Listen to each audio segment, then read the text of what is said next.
Hey, yo, welcome in to the Lakers Collective. I'm Trevor Lane, going to talk some Lakers trades through these questions and comments that have been given to us through some super chats. A lot of trade chatter here.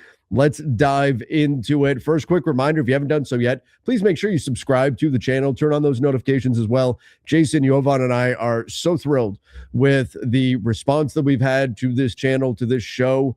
You guys have been absolutely fantastic. If you haven't done so yet, come along on this basketball journey with us. Hit that subscribe button. And if you wouldn't mind, give us a 5-star rating and review over on Apple Podcasts. We could use some more of those. All right, let's get into it. Trade Gabe for nothing just to save JJ for himself. So this is essentially the Carlos Pena of Moneyball, if you've seen that movie, situation where you trade the player away just so the coach can't play him and has to play the guy that you prefer that he plays. I get it. Gabe Vincent has not been good this year. Is he worth his contract? Absolutely not. In fact, I think if Gabe gets a contract this next summer when he's a free agent, it will be a veteran minimum. I believe the same thing will be true for Maxi Kleber if he gets a contract this summer. That's part of the Lakers' problem is they've got Gabe Vincent and Maxi Kleber as well as Jared Vanderbilt, let's be honest, on contracts that pay them a lot more than what their production on the floor actually gives you. And that's a big no-no in today's NBA. It's so restrictive in today's CBA, the apron system, to have contracts on your books that do not return value on the floor. So could the Lakers trade away Gabe Vincent at the trade deadline? Absolutely. He's an $11.5 million expiring salary. But the only way that salary is going to have value is if the Lakers are willing to take back non-expiring salary, because nobody wants Gabe, right? Nobody wants Gabe Vincent. Nobody wants Maxi Kleber, or at least nobody wants them enough to trade you anything for them or even be willing to pay them what they're getting paid. Rui Hachimura is an expiring salary, but could a team talk themselves into Rui Hachimura helping them? Absolutely. $18.2 million. Maybe it's a little bit high, but expiring contract, a team could legitimately call the Lakers and say, hey, we really need some shooting. We like Rui. Let's work out a deal. No one's making that call about Gabe. No one's making that call about Maxi Kleber. So in moving those guys, either one of them or both of them, your only way to get value is to take back non-expiring money. And if that's a no-go for the Lakers, which it may be, we've talked a lot about their optionality for the summer, then Gabe may very well survive the trade deadline and not get moved. My hope is that that's not the case. My hope is that what the Lakers do is they use the concept of pre-agency, meaning they spend some of their summer flexibility now by taking on non-expiring money. Now, of course, that's got to be for the right player. But let's say you do buy into this chat question that JJ needs to not have Gabe Vincent as an option. Let's say that's what you buy into. And you just want to move Gabe in order to satisfy that. The problem is, where do those minutes go then? You know, you're already having LeBron, Luka. When Austin comes back, these guys are already logging heavy minutes. You're not going to put more minutes on Marcus Smart. He's got a long injury history. So where do those minutes go? Are you better giving those minutes to Dalton Connect? He's not been very, look, there's a reason why Kobe Buffkin got a 10-day contract. Speaking of which, are you giving those minutes to Kobe Buffkin? Are you giving those minutes to Nick Smith? Now you can argue, you know, could they be about equal to what Gabe is giving right now? Maybe. But are they giving you more to the point where it's worth just dumping Gabe's salary? No. I'll tell you where it would have been worth dumping Gabe's salary. And I think this is a hindsight is you see in 2020, right? But Jordan Goodwin. I think it's becoming more and more obvious that the Lakers, if the price was truly a second-round pick, and again, I'm saying if it was truly a second-round pick to move off of Gabe or Maxi, if the Lakers are hell-bent on having future flexibility, moving one of those guys in order to keep Jordan Goodwin would have the team not only in a better position right now, if the cost was just one second-rounder, they'd have another defensive player that they could put out there on the floor whose skill set would fit, but it would also make it a lot. You would also do it without sacrificing your future flexibility because of Goodwin's contract. So that certainly seems like a miss right now in hindsight, not moving, say, Maxi's contract in order to open up the ability to sign Marcus Smart and keep Jordan Goodwin, because I think the Lakers would be in much better shape in that scenario. All right, let's keep going. Love angry Jovan preach. Well, we've had a number of things to be angry about lately, haven't we? Now, we've also had some really good play from the Lakers as well. But nonetheless, it's fun to vent a little bit every now and then. And the guys and I, we've done a bit of our fair share of venting lately. What about Miles Bridges? Will Charlotte deal with Rob? You know, it's funny. I was on radio in Charlotte not long ago and was asked that. It was asked by the Hornets radio personnel, like, hey, would the Lakers have interest in Miles Bridges? Could we work a deal here? And I asked them that same question. I said, will the Hornets deal with the Lakers after what happened last year? I tend to think yes, but are they giving the Lakers a great deal? I've been hearing a ton of buzz surrounding sports cards lately, and so I'm very excited to announce our new partnership with Fanatics Live, a great place to go if you're trying to get into sports cards. Fanatics Live is an awesome place to go to get in on the fun of ripping sports cards. It's an app where fans buy and rip cards together 24/7 with live on-screen hosts guiding the action. Let's check out the Fanatics Live Instant Rips pack. Right here, we're ripping an NBA pack. Let's see what we got. Here we go. First card, we got Bronny. Bronny's here. Might be playing a little bit more if the Lakers don't figure things out here pretty soon. So what's cool is all I have to do is go down to collection, and there's my card right there. I can manage everything within the app. It's got my estimated value. I can sell it right now. I can have it sent to me. All of it is managed through the app. You're ripping cards on the streams. You're managing your collection within the app. You can even get an instant offer for an app credit equal to 90% of the market value of the card. You can also do card breaks on here. You can collect what you want without buying the full box. Spots in a break usually correspond to teams. When you get a team, you then get all the cards from that team that come out of that box. You can do pick your team breaks where you choose which spot you want. Or you can do auction breaks where the spots are auctioned off starting at $1 and teams get randomly assigned. New users can get a free instant rips pack with a graded card to try it out. Use the link in the description to download the app and join your first stream to get your pack. Probably. Is there animosity still towards the Lake? Oh, I'm sure. Is there animosity still towards the Lake because of, and I'm talking about the rescinded Mark Williams trade. But could the Lakers do something for Miles? Look, if a team has the right deal sitting in front of them, they're going to do the deal. They're going to, look, believe it or not, the Celtics and Lakers have traded with each other. It's been a long time, but the Celtics and Lakers have traded with each other. Meanwhile, we've seen trades with teams. Look, before the Lakers traded for Russell Westbrook, what could have been? The Lakers had a deal lined up that the Kings thought it was done with Sacramento that would have landed Buddy Hield. And the Kings, their fans hate the Lakers. Teams will do what they think is best for themselves. By the way, looking like obviously the Lakers should have done that Kings deal and not the Russell Westbrook trade. But nonetheless, should the Lakers be interested in Miles Bridges? I think he fits, maybe not in a defensive sense, but he fits certainly with his three-point shooting ability, his ability to score the basketball. That he would immediately solve some of your bench scoring problems. And he is a wing. He comes at a position of need. 27 years old as well. Timeline fits with Luka's.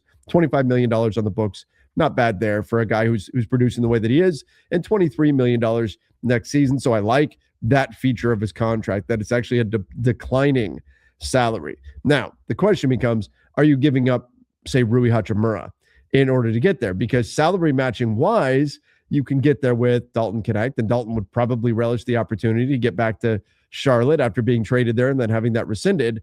But you'd be giving up either something built around Gabe and Maxey and Dalton, which, by the way, I would do that in a heartbeat, obviously. The Hornets, though, would want more. So then are you including your future first-round pick?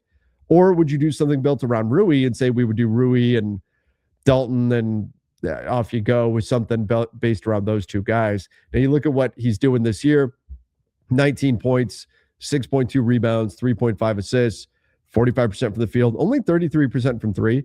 It's just against the Lakers that he shoots lights out and he does not miss. It's actually insane how good he shoots against the Lakers, especially this season, how well he's been shooting against LA. It's pretty crazy when we dig into it. In fact, I'm going to pull up right now the actual number. How is he shooting against the Lakers this season? In 2 games, he's averaging, Miles Bridges is averaging 30 points per game, 8 rebounds against the Lakers, and shooting 63% from 3. Now, part of that is the Lakers are terrible defending the 3. That, I'm sure some of you are saying that right now. You're yelling at your screen, but 60, that's absurd. I knew it was going to be bad. I didn't know it was going to be that bad. He literally shoots better against the Lakers than any other team by far. So Lakers fans may have a little bit of an exaggerated or an outsized view of what he is as a player. He has not shot quite that well, but nonetheless, he would be a worthy target on the trade market. But for me, it would come down to, does the first need to be included? And the Lakers, unfortunately, don't have access to multiple seconds. He's very much a multiple seconds guy. I'd be in on that. The first, maybe. I would have to be able to protect that first round pick to go get him. But again, the bulk of his value comes from his scoring. I don't know that necessarily is the perfect skill set for the Lakers either. I wouldn't hate it, but I'm not like all in on that either. All right, 3-team trade. Centerpiece, LeBron to Warriors. Oh, we recently had something about that come out about Golden State looking to pursue LeBron this summer and try to team him up with Steph Curry. I talked about a little bit on Lakers Nation that the Lakers could, in theory, get something back for LeBron in a sign and trade scenario if LeBron wants more than, say, the mid-level exception, which even then it may be a bit of a stretch for the Warriors to get to. But Cisco said, 3-team trade, LeBron to the Warriors, Wiggins and Draymond to the Lakers, and Jonathan Kuminga to the Heat. Now, if you're the Miami Heat, are you taking on Jonathan Kuminga and giving up Andrew Wiggins? I would say probably not.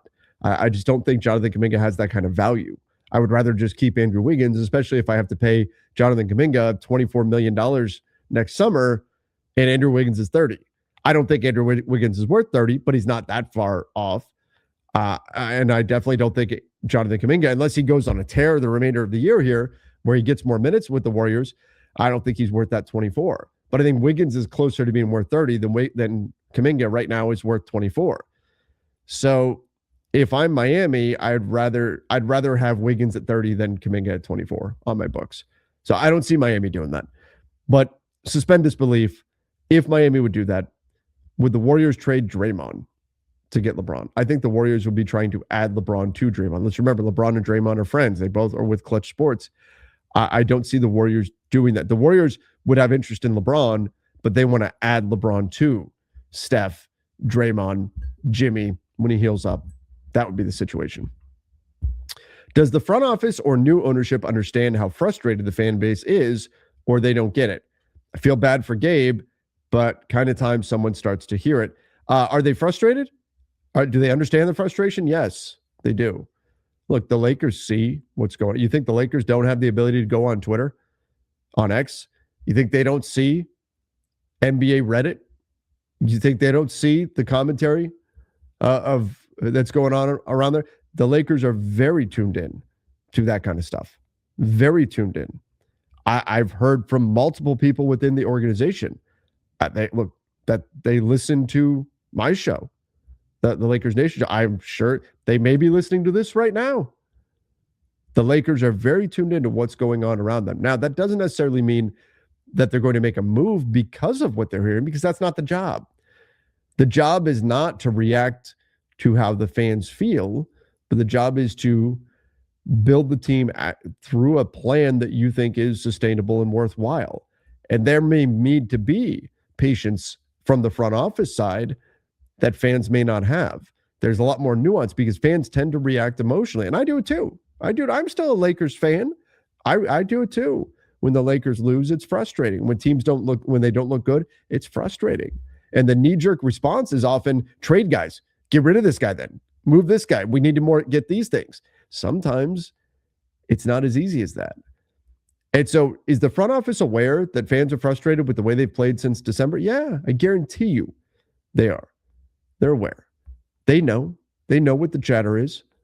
But that doesn't mean that they're going to go and get something done right now just to try to appease fans. Appeasing fans doesn't always mean you're making the right move. Fans will ultimately be on board if your path to victory comes to a realization. Fans will celebrate winning. And so that's going to be the challenge. And we also have to keep in mind, fans, myself included in this, we're not all privy to every opportunity that's available. It's easy to say make a trade, more difficult when you don't know what's actually on the table and available to them. So I don't think that what J.S. Perez, J. Spares, I don't know. Anyway, either way, is getting at is the idea that is the front office just head in the sand, blissfully unaware of all of the outside noise? No, that's not the case. Why specifically would you guys not trade Luka for Giannis? Not to be disrespectful to Luka and what he's accomplished, but in my opinion, Giannis has proven more and isn't that much older. I think there's a few reasons. So age obviously would be a primary one. Luka is younger, therefore there's that, right? Giannis also has a game that's very athleticism based. The jumper still a work in progress for Giannis. Has he gotten better? Of course he has. And Giannis is amazing. Don't get me wrong. And when we think about a superstar, we think of more of a Giannis archetype, right? Because Giannis does things that physically nobody else can do. And so or very few others can do. And so that is going to resonate in our minds, right? We're going to remember that, whoa, that's something different, right? That dude, that's something different. That's a superstar. Luka doesn't look like Giannis, right? Luka, his facial structure a little round. Every once in a while, he puts on a little bit more weight. Like if you just ran into Luka, right, out in public somewhere, and you had no concept of basketball players, right? You would not, aside from the fact that he's tall, you would not look at that guy and say, that's a professional basketball player, right? Luka doesn't look like it. You would think he would just be shredded and constantly in the best shape and look like he could jump out of the gym and that type of thing. That's not the way Luka looks physically. And it shows on the floor, right, as well. Giannis is a different tier of athlete than Luka. That said, as I said, a lot of Giannis's game is based around athleticism, and we can question how is Luka going to age if he's already, grimacing and things like that. That said, there are things that Luka does right now that, in theory, he's going to be able to do just as well years from now. Whereas Giannis, when the athleticism fades, that could be a concern. Again, you look at his numbers. 5.6 assists, 9.9 rebounds, shooting 65% from the field. I mean, good Lord. But the jumper, shooting it well this year, but low volume, 40% from three, which is phenomenal for him. He's 29% on his career, but he's only taken one a game. So very rarely shooting the outside shot, not a big threat from there. His strength, his raw power, physicality is a lot of what drives his value and drives his superstardom. So you can have concerns about how much longer is he going to be a top-tier player. But also there's something to be said for your fan base is already invested into Luka. You've got him in-house. Are you going to move him for a guy and not know for sure that you're getting the better player? Now, Giannis is more of a two-way player for sure, but it's Luka's offensive abilities. Do those supersede Giannis's? Yes, Luka is a better offensive player than Giannis Antetokounmpo. Luka may be the best offensive player in the NBA. Jokic, obviously, when he's healthy, he can have a say in that. But Luka is phenomenal. He is an amazing talent. He reads the floor in a way that is nearly unique among NBA players. So I think all of those things go into why, if the opportunity was there to trade Luka for Giannis, why the Lakers wouldn't do that. Again, you may say he's not that much younger. Luka's 4 years younger than Giannis. 4 years is a lot in the NBA. And ultimately, I think that would be the tiebreaker. Now, I think it's also fair to question, though, would it be easier to build a team around Giannis? Maybe. You can make that argument because Giannis is a plus defensively. That takes away some of the pressure for every single player on your roster to be this uber athletic defensive dynamo. You don't have to add that. You can search for some other skill sets. It's an argument to be made. And frankly, nobody's going to be upset having either guy. But I just don't think it's as easy as, Luka's not actually that good. You just go turn him into Giannis and there you go. I think that's missing a lot of what makes Luka special. Nothing will change until Mark fires Pelinka. Well, I don't think a Rob Pelinka firing is coming anytime soon. Not based on anything that I've heard. Maybe that would change if this year does not go swimmingly, and then the summer does not go well, then maybe that changes. But I don't think that's coming anytime soon. Look, there's plenty of things you can be critical of the Lakers front office for. I think the accurate way to describe it is a mixed bag. I think that Rob Pelinka has done some things very well. I think he's done some things very poorly. And that's just where we're at with him. And unfortunately, do you need more consistency? Yeah, you probably do. But I think to this point, he's probably also done enough to hang on to the job when it comes to making the Luka trade. Marcus Smart, DeAndre Ayton, Jake LaRavia, those have all, we can talk about, did they do enough? No, not based on what we've seen so far, but those have all also been good signings. They've also provided value to the Lakers. The Russell Westbrook trade, should that have been enough to remove your general manager? Frankly, it's one of the most devastating trades in NBA history, so you can make an argument for it, but that time has passed. If you were going to do that, you would have done that shortly after the trade, after it was clear what an absolute disaster that move was. So is that coming anytime soon? I don't think so. M. Chase said, the roster is like oil and water, bleach and vinegar, disaster waiting to happen. Pelinka's job is on the line this trade deadline and upcoming offseason. Off-season, then maybe after that, if that doesn't go well. Zachary said, I don't believe you can win the title with Luka and Austin Reeves as your two main guys. Trade Luka for Giannis, and then you have can play AR at point guard with better defense around him, then trade Rui or first for Gabe or Wiggins. Yeah, I mean, that's the argument, right? For swapping Luka for Giannis would be, do your pieces fit better together? And that's what I was just alluding to when I talked about the idea of Giannis being perhaps easier to build around than Luka is. Now, as far as fit with Austin Reeves, Austin and Luka have actually fit together very, very well so far this year. It's fair to note, though, that yes, if the ball were, you could wind up with, if you had Giannis and Austin, could they complement each other better than Austin and Luka? Because of Giannis's defensive capabilities, Austin would be the guy bringing the ball up. He would be the initiator.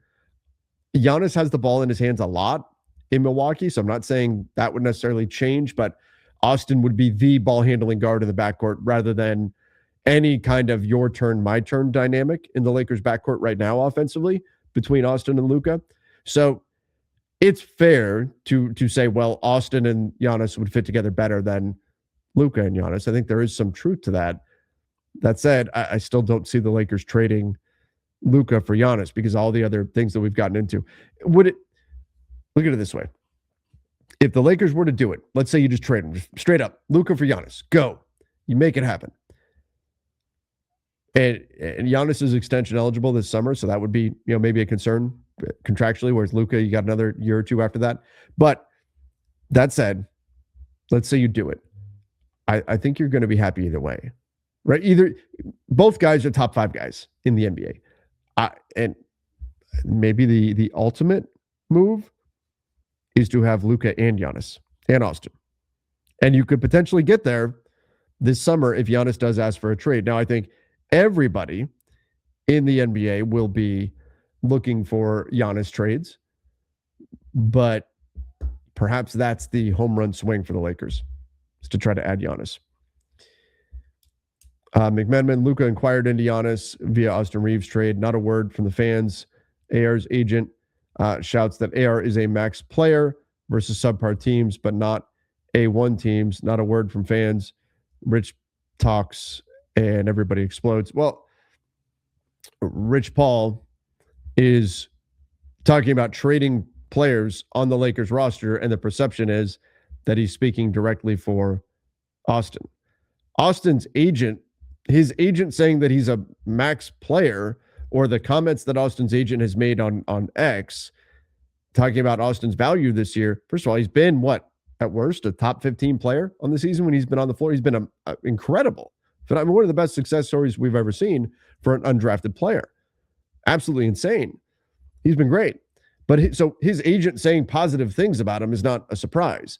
It would be different if Austin's agent was coming out here and saying the Lakers need to trade Luka in order for Austin to shine. The Lakers need to trade Luka if they want to contend with Austin. Right? That would generate a lot of talk. That would be a lot of conversation. So when LeBron's agent, and I'm not saying LeBron and Austin are the same status as players or anything like that, but so when you have LeBron's agent coming out and saying, could the Lakers trade Austin? While he may say, oh, no, I'm putting on my podcaster hat right now. I'm not anybody's agent right now. An agent is literally a representative for the player. He literally represents LeBron James and what he says and in what he says and what he does. And so the perception is going to be there that it's coming from LeBron. And LeBron will say, no, Rich is his own man. And Rich will say, no, I'm my own man. But there's still going to be that perception out there. And then they had to know that going into, Rich podcasting and all of that. As far as Luka inquiring into Giannis, does that mean it was an Austin Reeves trade? Honestly, I don't recall that if that was the story or not. And as far as Austin being a max, he's putting up what, 27, 7-7? Like let's keep in mind too, not all maxes are created equal. Austin's the 25% max. Understand, he's not saying 35% max. Austin doesn't have access to that. He's a 25% max. There's a big difference between the 25% max, the 30% max, and the 35% max. So keep that in mind too, because oftentimes people hear max contract and immediately think, oh my God, this guy's going to get 60 million or something. No, Austin's the 25% max. So you have to keep that in mind too. Not saying that's what he's going to get or we don't know how that negotiation is going to play out. But if you're looking to try to compare the response to Austin Reeves' agent saying positive things about his client versus LeBron's agent talking about the Lakers making trades around LeBron, those are two totally different situations. We got to stop playing help defense. That's why our 3-point defense is trash, but Greek will fit perfect. Every team plays help defense, and you're not going to play all game with nobody getting beat. You have to play help defense. Otherwise somebody gets beaten and nobody's going to stop them. As far as a switch everything defensive scheme, we have seen the Lakers switch that up a bit, change that up, I should say. They've even gone to zone schemes and things like that. So I think they're working on that. But help defense is something that you have to have at the NBA level because simply put, there's too many guys who are good offensively to contain constantly. Ja to Miami, Rui, Vando to Memphis, Wiggins to LA. Is Memphis willing to take on Vando's salary? That's a big question, right? Because he's got multiple years left under contract. But would the Lakers do that? Yeah, I would do that. Would the Heat do that? Do the Heat even want Ja, period? I think the Heat want to get in on a Giannis trade if Giannis becomes trade eligible. I think the Heat would rather keep the powder dry for Giannis, just like they did in the Dame conversation. They didn't want to go all in on Dame because they wanted to keep the powder dry for Giannis. I think that's the Heat's end game, is to get Giannis Antetokounmpo. So again, it's not is that a terrible trade? I don't know if Memphis is doing that around Ja. They clear a lot of salary, obviously, but keep in mind, Ja is still extremely popular in Memphis. And would Grizzlies fans react favorably to your return for your star, your guy, is Rui and Vando? And I'm not saying Ja is worth a ton, but it's going to be a tough sell in Memphis if and when they do trade him. Gabe Vincent is a professional bricklayer. I can tell these questions came in after a bad Gabe game, obviously. Is a professional bricklayer. Help. He's not worth $11.5 million. The Lakers are getting him $33 million over the last 3 years. They've not gotten that kind of value. He missed the entire first year, hurt just about the entire first year. Second year was better, more consistent, obviously. This year, he's getting beat in ways that he can't. As a veteran player, you need him to be better defensively, and he's getting picked on a lot. It's not worked out. It's part of why I do think it will be an upgrade for the Lakers if they can move him. But again, to move him, you have to be willing to take on future salary. If you're not willing to take on future salary, nobody's going to trade Gabe Vincent an expiring contract for a better player. How are you improving? So are the Lakers willing to take on salary or not? Do you think Herb is possible if we flip picks into multiple? How realistic is Peyton Tari in free agency with Denver, Houston aprons? Okay, so is Herb more possible if the Lakers turn their, call it 2032 pick into multiple first-round picks? I won't say that's the case because if I'm the Pelicans, do I want that 2032 pick or do I want like 2 or 3 picks in the near-term future that maybe aren't very good? Maybe to the uninformed, I could sell, we got 3 first-round picks for Herb, knowing it's like 2 OKC picks or something and another low-level pick. Maybe that sounds a lot better than we got 1 future Lakers pick for Herb Jones. But reality is, I think most teams would rather have the dart throw, the value of the 2032 pick, if they can get that. The idea behind splitting that pick would be to be able to do multiple moves and say, okay, now we've got 3 picks to play with. None of them are as valuable, but we're going to turn 1 pick into Keon Ellis and 2 other picks into Herb Jones or something like that. But it sounds more and more like the Pelicans just don't want to trade Herb, period. And if that's the case, then it's not going to matter that much what the Lakers can offer, or at least what the Pelicans would want is so high that it's prohibitive of a deal getting done. As far as how realistic Peyton and Tari Eason are, Peyton Watson, Tari Eason, very unrealistic. Even given their apron system, here's what I think is going to happen with Denver. Denver, rather than trade Peyton Watson, if they decide, and I think they should decide this, but if they decide they want to keep Peyton Watson, the problem is just to screw with the Lakers. They could totally do this. Let's say they decide they want to let Peyton Watson go. They're not going to keep him as a restricted free agent. The Lakers go to Peyton Watson June 30th, right after the buzzer sounds and free agency begins. The Lakers go to Peyton Watson. They say, here's a contract. We're going to give you $30 million over 3 years. We're going to give you, I don't know, $100 million, right? Average annual value, $30 million starting salary. Let's go. Let's do this. And Peyton Watson says, yes, I want to be a Laker. Great. Sign here. Nope, he can't. Can't sign it till the moratorium lifts. Obviously, word would get out that the Lakers had come to an agreement with Peyton Watson. The Denver Nuggets then would not have to match that salary or decide on whether or not they're matching or let the Lakers know whether or not they're matching until Peyton Watson actually signs that contract and 24 hours have passed. He can't actually sign the contract until the moratorium lifts, which is July 6th. So at that point, you're a week into free agency and you have spent the bulk of the busiest days of free agency with $30 million unavailable as Denver makes you wait and wait and wait to know whether or not you have that money off your books or not. So that's the challenge with going after a Peyton Watson or any restricted free agent. You are sitting out most of free agency. I also would like to remind people that restricted free agency, and this is why I've been calling it a misnomer and why I've been saying it's more a exclusive negotiating window with the incumbent team, because inherently, in order to get a restricted free agent, you have to overpay them. And right now, teams don't want any contract that might even smell slightly like an overpay. They're not interested, especially if that has multiple years left on the deal. Teams are so careful right now under this collective bargaining agreement to not have negative value contracts on their books. Well, in most situations, if you're going to get the incumbent team to not match, you're going to have to give that player a negative value contract. Why? Because if it was positive value, why would the incumbent team not just match and say, well, if we don't want this player, we'll trade him? That's part of the Warriors challenge with Jonathan Kuminga, because he's making actually so much more than what his real value is. Now, they were hoping he would outplay it and he would be a positive value contract, but it hasn't happened. But if a team thinks the player is going to be negative value, that's a challenge. You're not going to be able to move that player moving forward if you need to. Teams are allergic to negative value contracts right now in a big way. And so that's also part of why restricted free agents, in addition to the logistics of tying up your money for so long and the challenges that provides in your free agency period, teams don't touch RFAs. It's why Josh Giddey, Jonathan Kuminga, Quentin Grimes, Cam Thomas, why they all sat for so long. Why did no team offer them anything? Because it's a no-fly zone. RFAs, nobody wants them.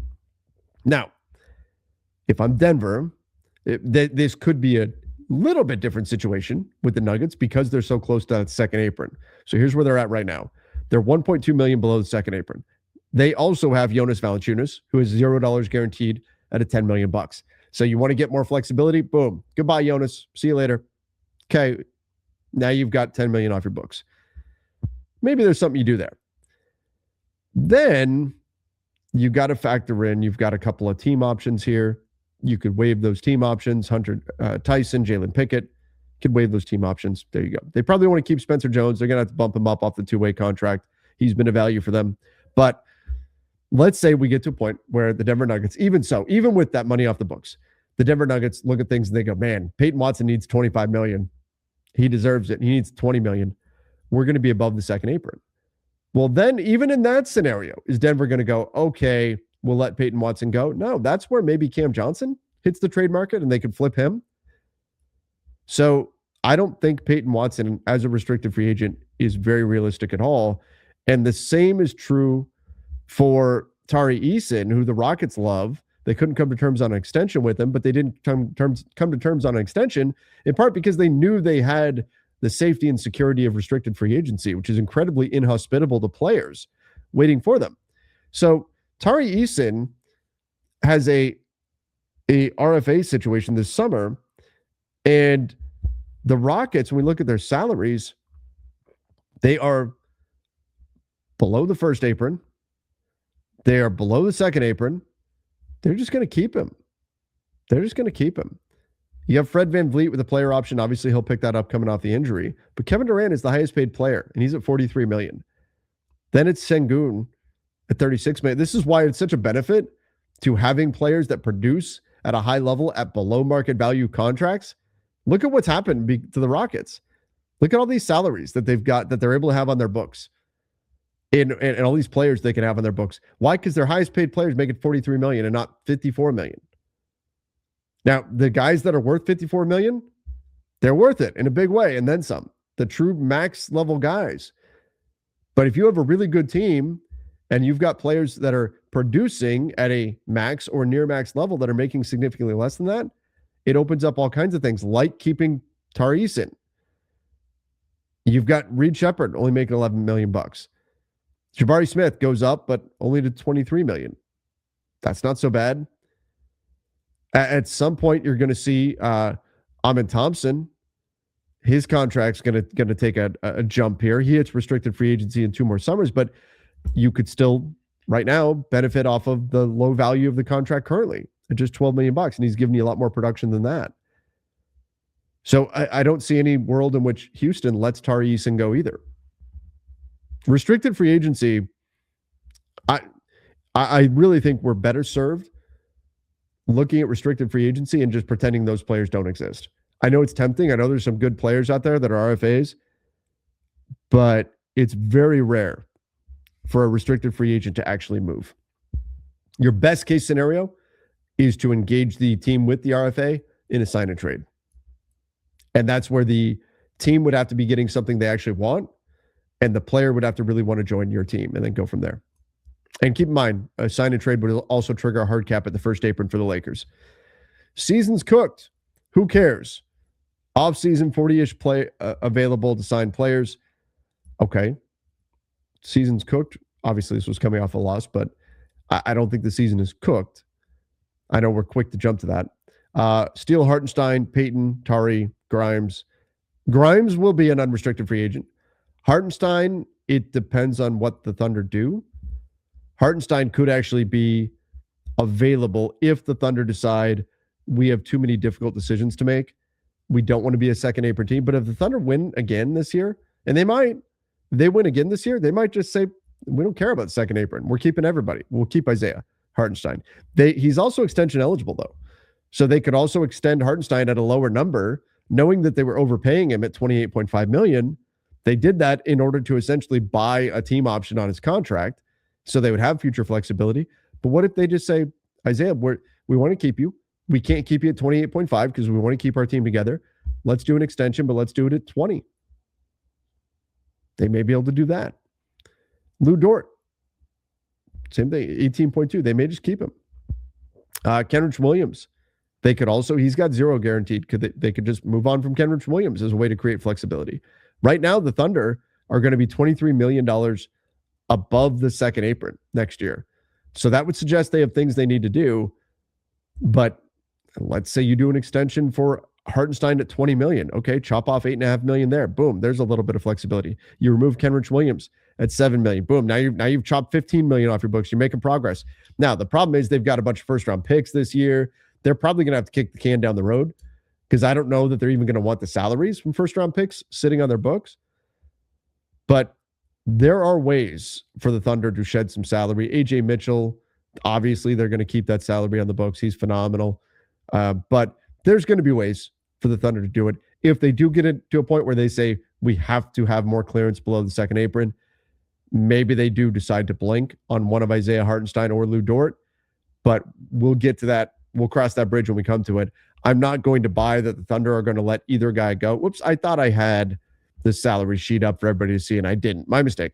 But I'm not going to buy that the Thunder are going to blink on either guy until they actually do it and decline. And they won't do both. They would do one of the two, Lou Dort or Isaiah Hartenstein, their team option. Rui has the IQ of a goldfish. Well, hopefully the memory of it too, so he doesn't remember all the angry words. But there are times where Rui gets lost off ball. That's for sure. He is a great shooter in spot-up situations.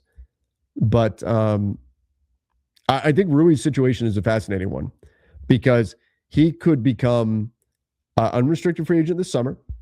He could get traded here at the deadline. The Lakers could move on from Rui Hachimura and use him as an expiring salary in a trade.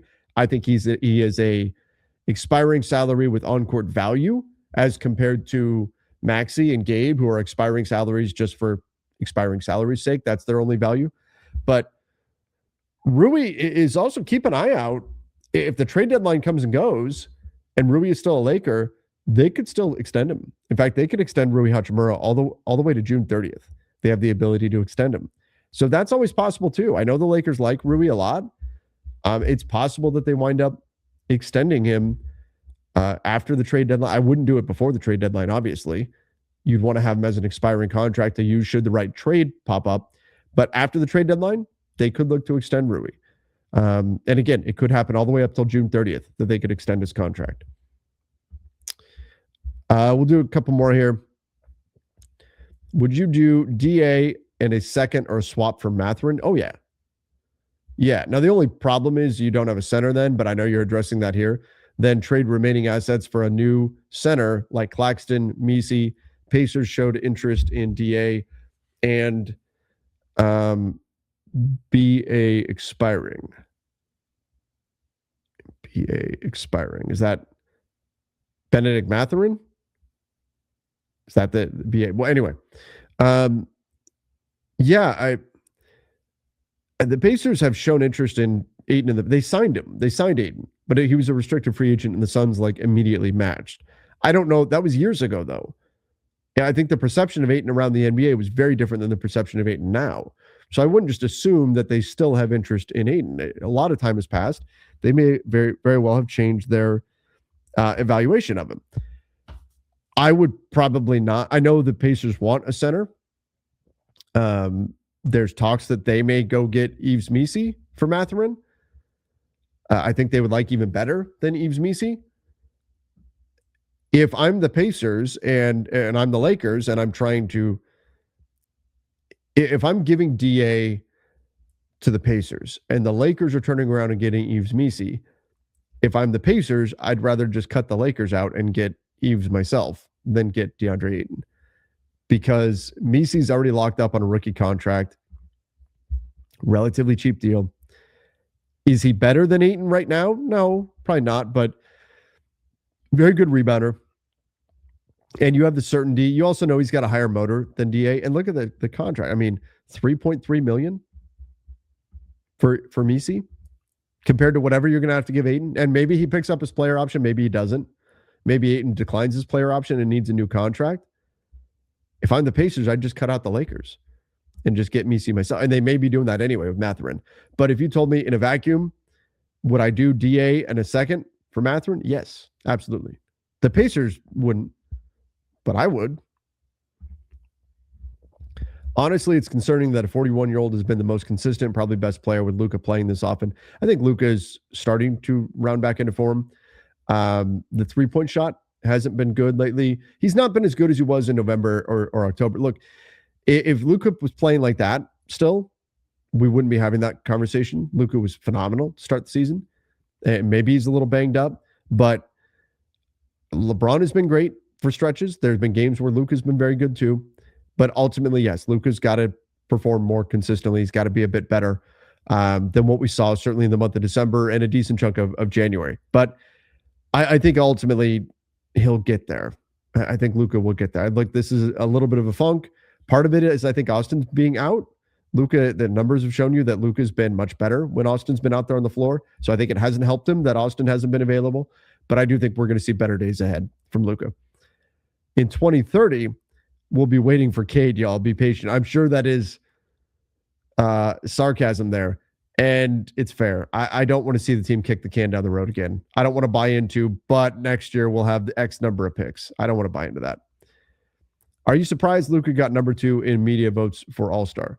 No, not really. Not really. He's very, very good. He's very talented. I'm more surprised that Luka was number 6 in the player vote. But if you look at the player vote, it's all over the place. I mean, the player vote is about as absurd as it gets. It's very clear that guys are sitting around in the locker room and just going, dude, I'll vote for you if you vote for me. Okay. Like, that's happening. We know that's happening. Gabe Vincent got a vote for All-Star. George Niang got 9 votes. Trey Alexander, who most people haven't heard of, got 5 votes from other players. These are all player votes. I think the media vote tends to be the most accurate one. And the fan vote, you can see some swings in there. But even the fan vote, I think, is better than the player vote. So when people say, well, Luka was only 6th in the player vote, it's surprising, but the player vote gets pretty wonky too. As far as the media vote, again, no, I'm not really surprised. I think, again, because Luka doesn't win by overwhelming physical force, by just insane gravity-defying athleticism that other people can't do, right? He's not that next-tier athlete. I think that causes us sometimes to not believe what we see on the floor, not buy how good he really is, because he doesn't have that separator. Giannis does things and you go, oh, he's the only one that can do that. You know what I mean? It's part of the reason why Jokic, it took so long for people to accept that the numbers he's putting up are real and he is this damn good. Doesn't look like he'd be a great basketball player. He's not particularly fast, can't jump out of the gym, and yet he is. I think there's a little bit of that element with Luka. All right, everybody. I appreciate all of you. I'm sorry when we can't get to every super chat question live. We do our best to get through as many as we can. But that's why I like to do these wrap-up shows and be able to get through some of these. I know we've got the trade deadline coming up. A lot of people are very excited about it. We'll see if the Lakers can make a move. Obviously, fingers crossed. I'm hoping that they do. I'm hoping that all the talk that, they're going to wait until this summer and they're not going to take back any long-term salary and all of that. I hope that's mostly posturing and they can get something done here, because I'd like to see this team add a few pieces, at least, even if they're not going to get to being the team that they ultimately need to be built around Luka. I'd like to see them take steps in that direction here at the trade deadline. But everybody, we appreciate all of you so much. Again, if you haven't subscribed to the Lakers Collective yet, please make sure you do so. Turn on those notifications as well. Until next time, everybody. See ya and stay safe.